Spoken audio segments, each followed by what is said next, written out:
Good evening. My name is Michael Randolph, and I'm with the Center for Nonprofit and Community Development. Our workshop today is going to focus on building organizational capacity related to nonprofits, specifically small grassroots nonprofits. These organizations have to compete with those elite nonprofits that receive most of the funding. Although most of these grassroots nonprofits um, have a solution that is, if not the same, better than those organizations that we call the elite organization. This presentation is going to talk about how do you position yourself to be able to compete against these elite nonprofits or these nonprofits that receive money all of the time.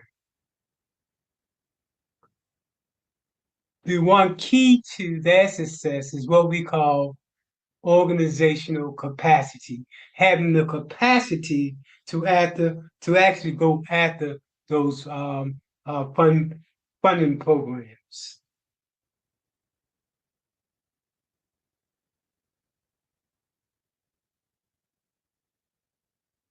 So we started in 2011. Just to give some information about me and my background and why it was so important to me to start this organization. Our nonprofit is more of a training nonprofit. We provide all levels and all different types of professional training and professional workshops. So I was born in Baltimore. We call it Sandtown. And this is probably one of the most poorest communities in the nation. So I specialize in program development, which is important if you're going after those dollars, strategic planning and tactical planning, business development, organizational development, business proposals, and community and economic development, to name a few. I first came into the game of nonprofits in the early 1980s, where I started as a community organizer. And from there, I went to a community strategic planner, program developer, eventually to designing comprehensive solutions to urban industry, developer designing comprehensive solutions to urban distressed neighborhoods or marginalized neighborhoods. I stated earlier we started in 2011, and the focus of our organization is to provide technical support in the area of effective skill sets to start up and existing organization. We focus on national and best practices approaches. To date, we have provided technical assistance to over 3,500 nonprofits, government agencies, faith-based groups, businesses, and individuals in over 20 states. In over 20 states, we have also provided assistance to getting nonprofit up and running, providing the technical assistance in terms of document needed to start that nonprofit. That is, we call it document preparation for 501c3 status. As you can see, been doing this for a minute. And one of the reasons why I started this nonprofit because I saw what was happening to your mom and pop and the small grassroots nonprofits who had the solutions, but unfortunately they didn't have the infrastructure necessary to go after funds at the level that is needed in order to eliminate the problems that they're trying to solve. Let's talk about in general as it relates to the state of nonprofits. Keep in mind, especially if you're a new nonprofit getting started, or even your grassroots nonprofit. A study was done by Forbes, and what they found was that 50%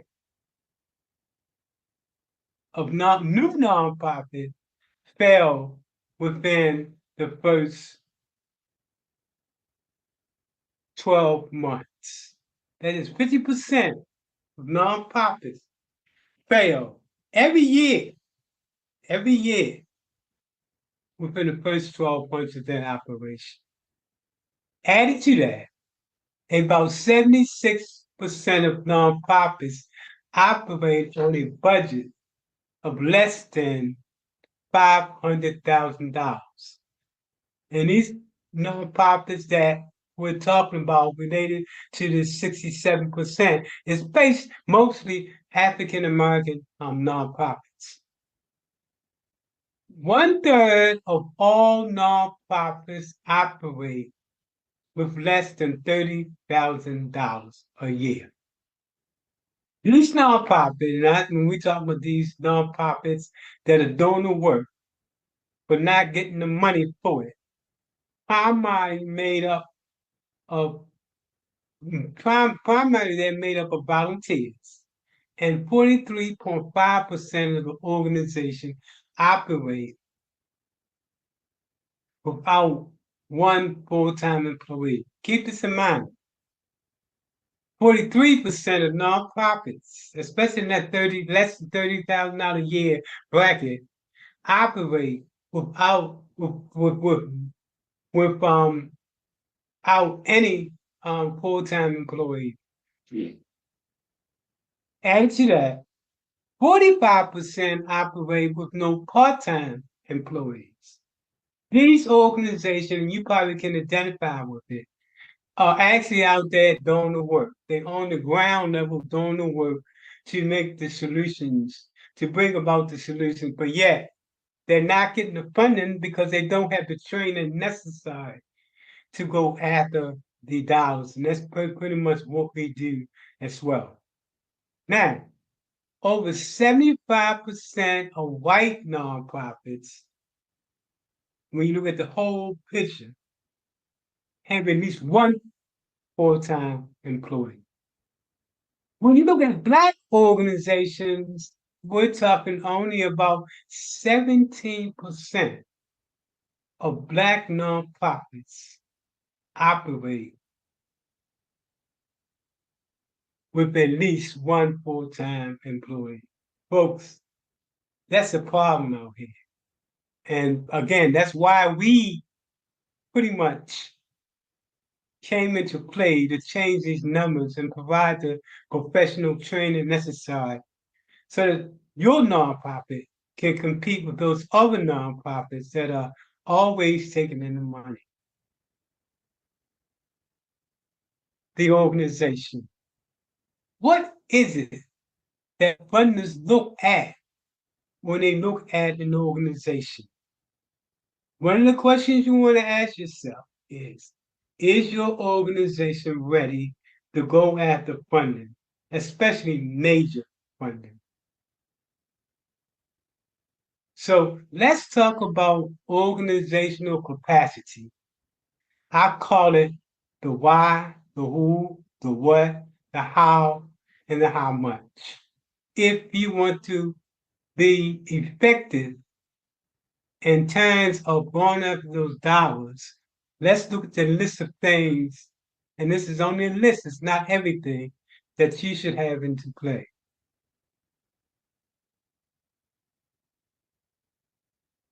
So One of the things you want to have into play is why does your organization exist? And you need to articulate and make it clear what problem do you exist.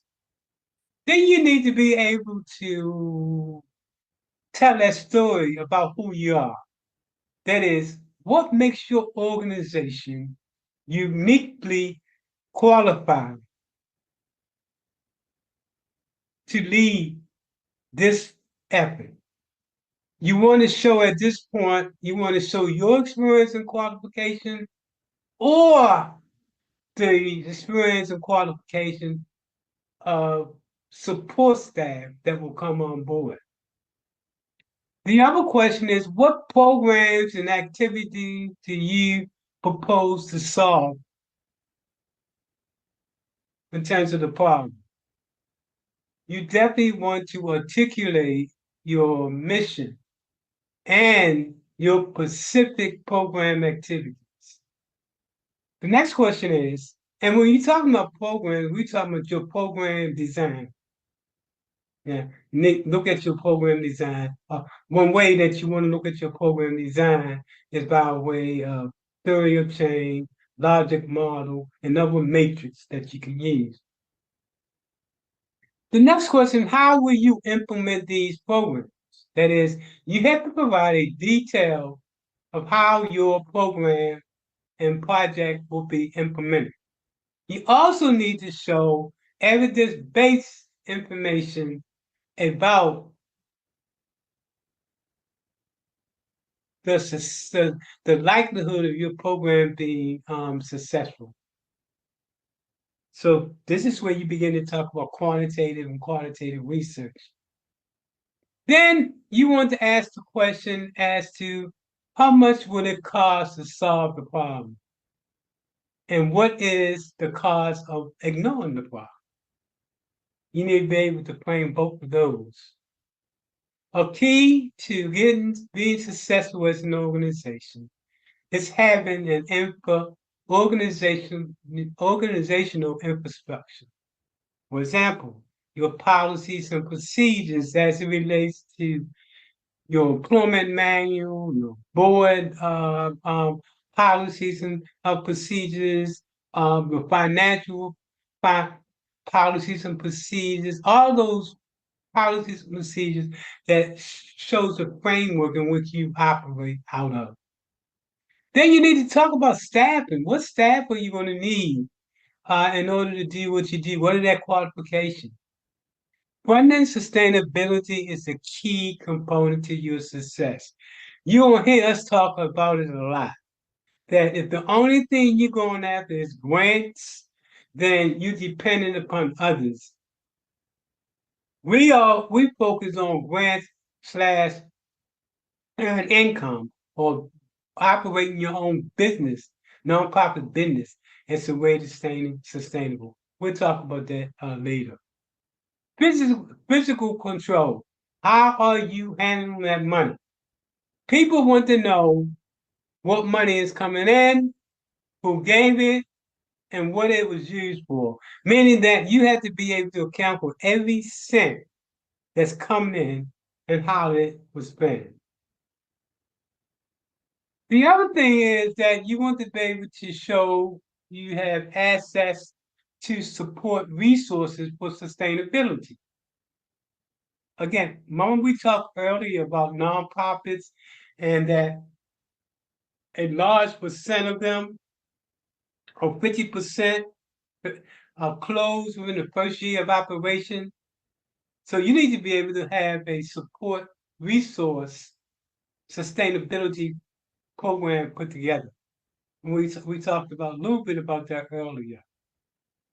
And then the final organizational structure, although it certainly is not the only list of organizational infrastructure, but I just emphasize these here, is your SWOT analogy, your SWOT test. That is, how strong is your organization? Having a SWOT analogy actually is your plan to win.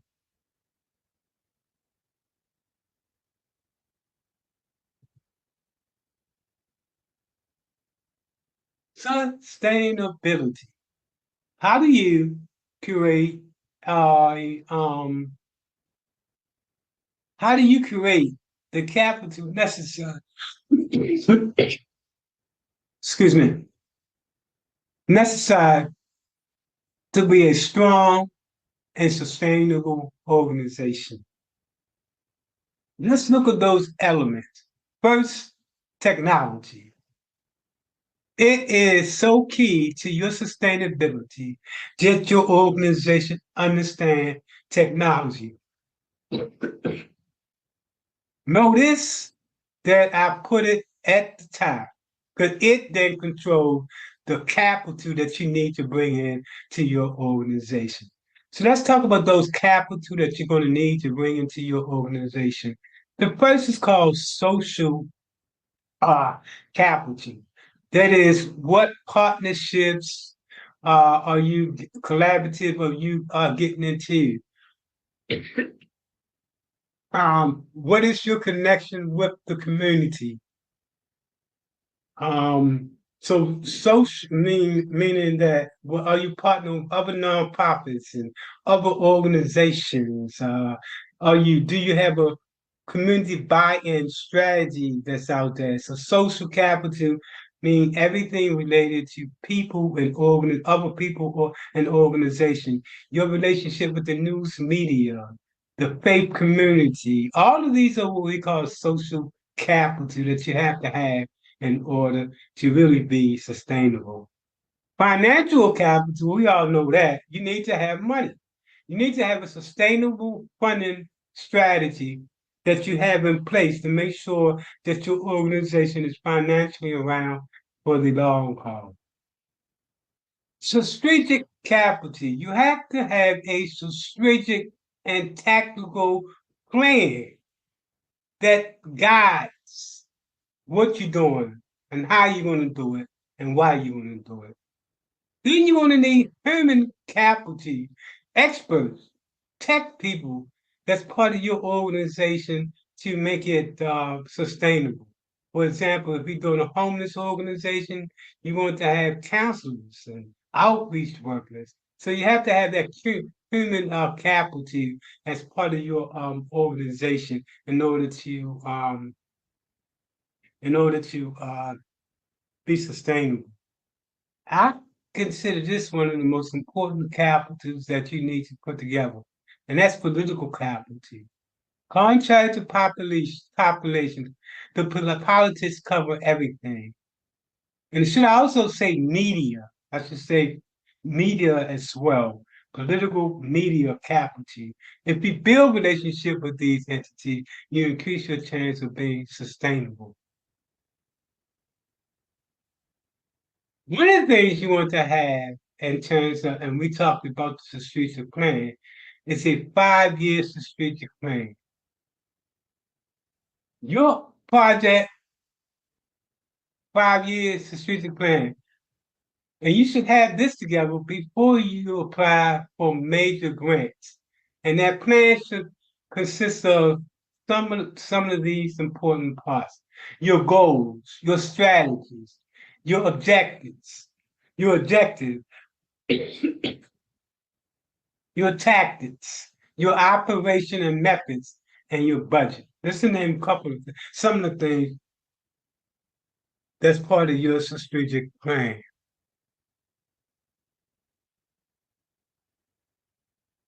Before you do your strategic plan, you should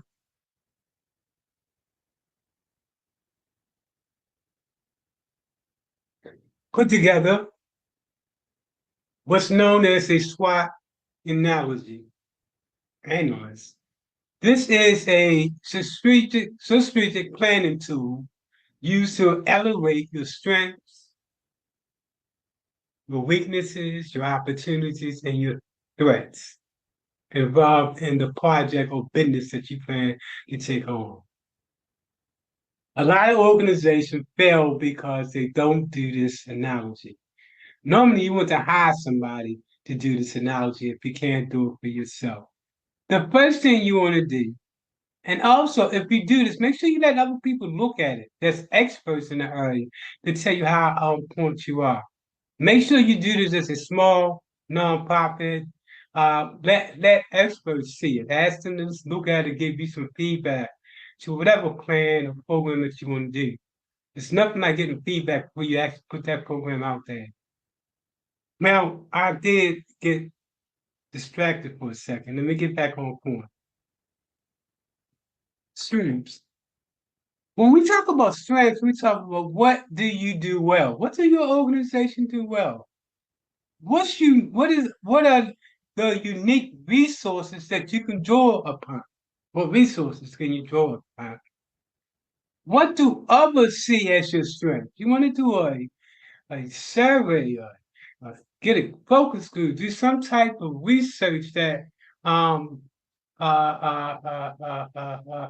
allows other people to articulate what they see as your strengths. The next thing is you want to look at what are your weaknesses? And contrary to popular belief, every organization has a weakness. And when you're going under that column, you want to talk about what can you do to improve it once you identify what those weaknesses are. Where do you have fewer resources than others? You got to look at that. You have to ask yourself, what are others likely to view as as your weakness? What are other people looking in on you? What do they see as your weaknesses?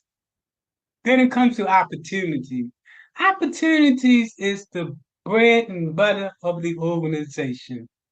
And then in terms of opportunity, you have to ask yourself, what are good opportunities? What are the good opportunities that are available to you? What trends can you take advantage of? And that's very important. Look at the trends, look at what's going on, and lock onto those trends and make it part of your organization, especially in the subject matter of what you do. That's what keep you new and fresh. How can you turn your strengths into opportunities? Let me repeat that again. How can you turn your strengths into opportunities? And then next, your threats. What trends can hurt you? I know it was hard, but it should be what trends can hurt you? What is your competition doing? Those people that are doing the same thing to you want to gauge in this, the same thing that you're doing. You want to look at what they're doing and always try to do better. That's how you stay in the game. It's business, folks. And lastly, you want to treat your, you want to, what you want to do is you ask yourself, what threats do your weakness expose to you? What are those threats and what does it expose to you? And how can you reduce that exposure? The key to a strong organization. Your organization have to have value. That is, what do you believe in? Your mission. Why do you exist? This tends to be your long-term organizational goals and objective. Your vision. Your vision is where are you going?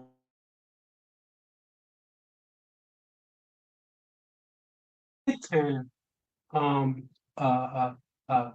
in terms of your organization. You want to do this in the midterm. And then your strategy. Your strategy is how will we know when we're there? And the other is your tactics. Your tactics address the question of what will you do to get there? Both of these are your short-term strategies. So you have three levels of strategy: your long-term, your medium, and your short-term strategy. Again, this is what funders look at when they begin to look at your organization. And this is why those bigger organizations, those elite organizations are able to get their money because they're able to articulate the information that the funders are looking for. There are different stages of a nonprofit, but let's talk about the advanced stage. This is a stage that you at, and this is how you really begin to bring in the money. The first thing is, have you created an organizational operation plan? Have you developed a sustainable and fundable community and fundable program for your organization? We call it program development. All the programs that you're doing, you have to have them on paper, black and white, and they have to be able to pass the test. As you know, we talked earlier about logic model, failure change, some type of matrix they have to use in terms of showing your program development, your program activity. Funding development. We talk also about funding development. Before I go to funding development, let me go back to the previous matter I talked about, which is program development and organizational operation. In both cases, you have to have both what's known as a feasibility as well as a plausibility component to your nonprofit.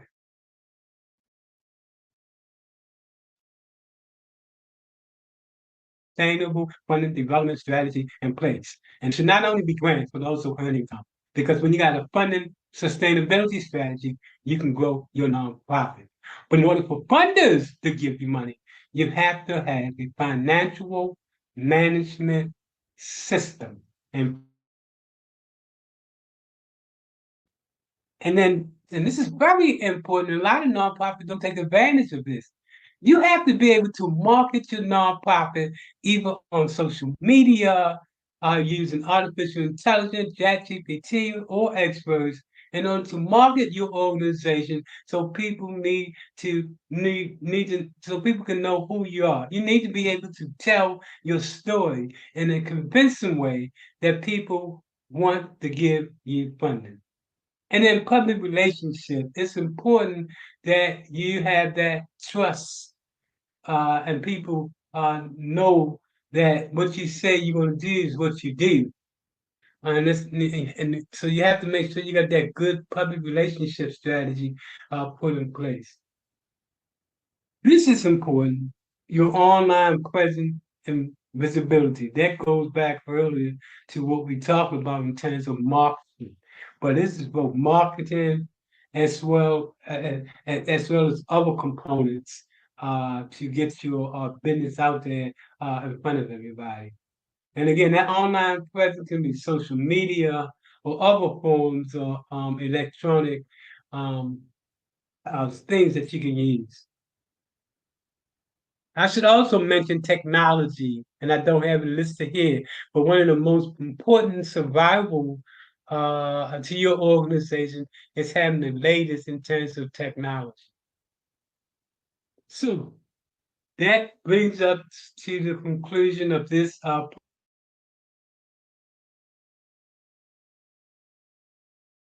and I do hope that it is of some use to you. Um, if you are a grassroots nonprofit and you're struggling, you've been around 5 years, 6 years, 10 years. But what you're saying is that most of your funding is self-funding or through small donations from individuals.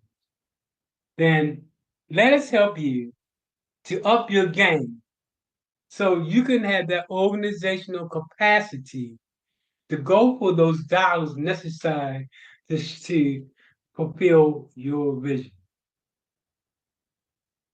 Most people that start nonprofits have a dream.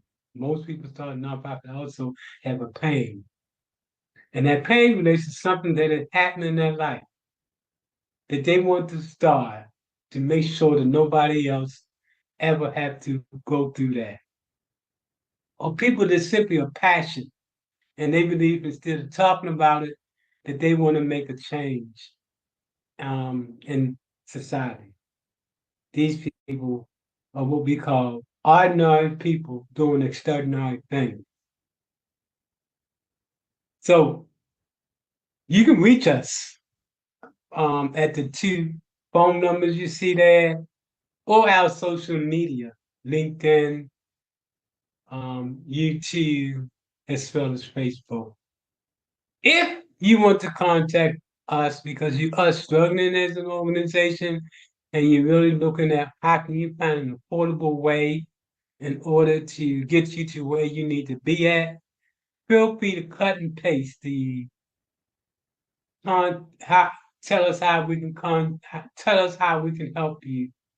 That link below there. That link is going to take you to a form in which you're going to tell us a little bit of information about you, where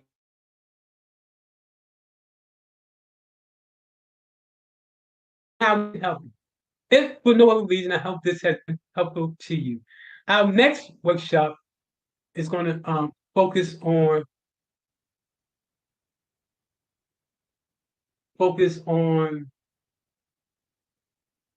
program design.